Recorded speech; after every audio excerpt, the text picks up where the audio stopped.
It's Friday, then I kick back, talk music.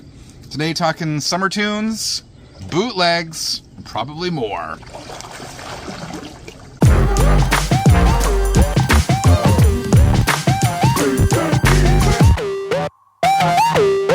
I'm in the pool today, and I have not been doing a lot of videos this month so far because summer is so short here, and I've been trying to enjoy it.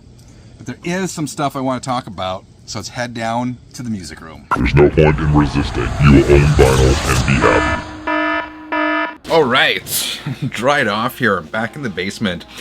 First thing is first, I had an interesting experience with YouTube this week. I posted a video last week about 10 controversial album covers. I've done these kind of videos before, but this time YouTube decided to flag it as inappropriate for advertisers and removed any monetization, which is okay, well, it's not okay, but it's whatever, The bigger problem when that happens is that YouTube really stops recommending the video, stops suggesting the video, that kind of stuff. So that I automatically knew that the views for that video were going to be low, and I really didn't get it.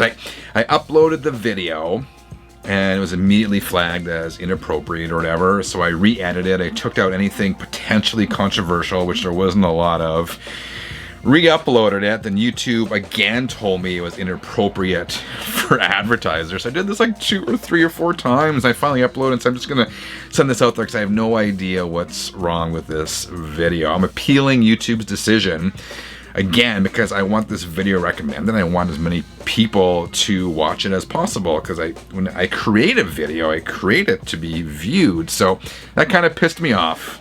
Gotta be upfront, YouTube kind of pissed me off. So I'm curious, if you saw last week's video, was it controversial? Can you see any reason why YouTube would have declared that one inappropriate for advertisers? Because I don't get it. Let me know in the comments below. Love vinyl? Tell the world with a Channel 33 RPM t-shirt. Check out the Channel 33 RPM store today. All right, as the title suggests, I want to talk about bootlegs and change my mind about a couple releases. I want to talk about that coming up. But first, let's talk about some boots. Got a couple really cool bootlegs. And it's funny because I was never a really big bootleg guy, but then I'm slowly dipping my toe into that. I'm not so much into the counterfeit records, but there are a lot of like radio broadcasts from back in the day that are being reissued by small labels on vinyl, and I'm finding some pretty cool stuff. This is one I grabbed, Judas Priest. What's this one called? New York After Midnight, 1981 broadcast recording. And I gotta say, this one is not only packaged very well, but it sounds excellent. Like it's an 8 or 9 on 10. I'll tell you about it, but let me show you the packaging first. There's the cover. That's, I believe that was taken, it's a still from the Hot Rockin' video, I think. There's the gatefold. This is funny. There's Rob with a mustache. There's the back. Great set list on here from that particular year. And that was the Point of Entry tour. They open up as Solar Angels. It's a great opening track. This is a 2 LP set. Got the custom labels, and it's on red vinyl. You know, I've talked about it before. I'm not a huge fan of colored vinyl. I can take it or leave it. But sometimes it works. Sometimes it's part of the packaging. It definitely works in this case. I posted about this on socials. And people said, Frank, where'd you buy that from? And they're called Juno Records. They're in the UK. If I'm wrong, I'll leave a screenshot here on the screen. So yeah, let me tell you about this. This is a super cool era for Priest, and one that is not represented at all in terms of the official recordings, except for maybe in that expensive box set Priest put out a couple years back. As I said, the sound quality is great. The mix is fantastic. And believe it or not, Dave Holland's drumming really impressed me. I'm not a big Dave Holland fan. I always found him to be kind of meat and potatoes, but he actually impressed me on here. He pulls off songs I never thought he could pull off, like Exciter. He does the double bass in Exciter, and that surprised me. He still does not do that intro to Hellbent for Leather. I'm not sure if they ever did it with Dave, but yeah, as I said, his drumming impressed me. The guitar sounds great. You can hear Ian. Rob's voice is on on the mark, as always. Solar Angels, Heading Out to the Highway, Diamonds and Rust, Hellbent for Leather, Sinner, Beyond the Realms of Death. Like a really, really good set list. I'm hoping to find more of these Priest bootlegs from other eras that are not well represented. I think there's a good bootleg out there from the Painkiller tour I want to track down. I know there's one from '79 as well. So, but yeah, for starters, I'm really happy with this one. So if you're a Priest fan, I would suggest this is an album you should check out. Here's another one I bought from that Juno Records website. This is KISS, Rockin' at the Ritz. This is heavily bootleg. It's another cool show. This was recorded in August 1988 at the Ritz in New York. And from what off the top of my head, I believe this was a warm-up gig. Then they went to Europe and did the Monsters of Rock tour that year. As I said, this one is heavily bootlegged. It doesn't sound quite as good as this one. Priest sounds like 8 or 9. This is like a 6 or 7. It's a 7 or 8. It doesn't sound bad. It's a really cool set list on here, though. I mean, this is the non-makeup era, but they're doing Deuce, Love Gun, Fits Like a Glove, Heaven's on Fire, Cold Gin. They're doing stuff off Crazy Nights like Bang Bang You. They're doing Tears Are Falling. I mean, it's a really, really good set list. I wouldn't be surprised because KISS is doing these off the soundboard official bootleg releases. I wouldn't be surprised if they would do an official release of this one. As I said, this one is heavily bootleg. It's been released many times. It's on this blue vinyl. And I say 7 on 10 because the sound clips a little bit at times, but still well worth the money.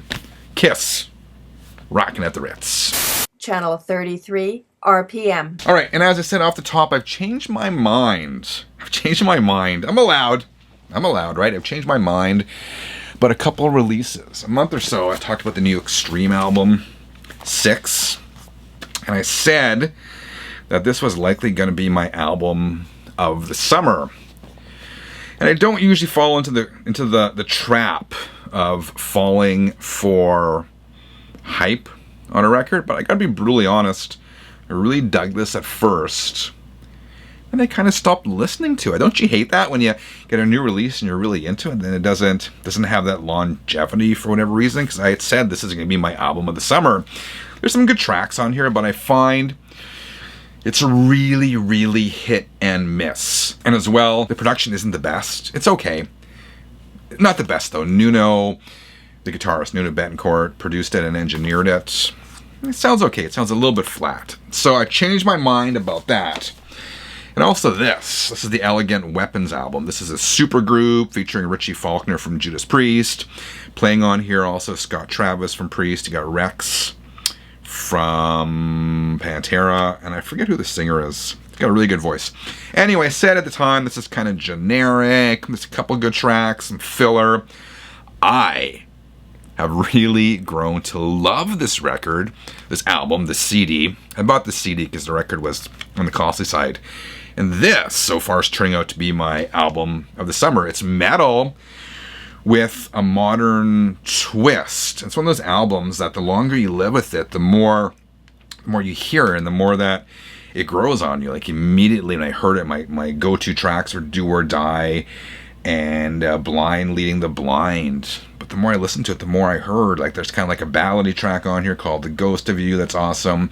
Bitter Pill is awesome. Horns for a Halo, the title track. So it just goes to show sometimes it really pays to actually buy the physical product for a number of reasons, but one of them being, if I had not bought this, if I had only streamed this album, I probably would have streamed it a couple times and kind of let it go, but because I bought it, I invested more time in it, and it really grew on me, and I've come to love it. So, have you ever experienced that? Have you ever bought an album, and just because you purchased it, you listen to it more than you would have otherwise, and it kind of grows on you, and becomes one of your favorite albums? Because that has definitely happened with me with this album from Elegant Weapons, brand new 2023, called Horns for a Halo. Alright, 33ers, how is your summer going? I'd love if you weighed in on some of the comments I made in this video. I'll check them out in the comments below.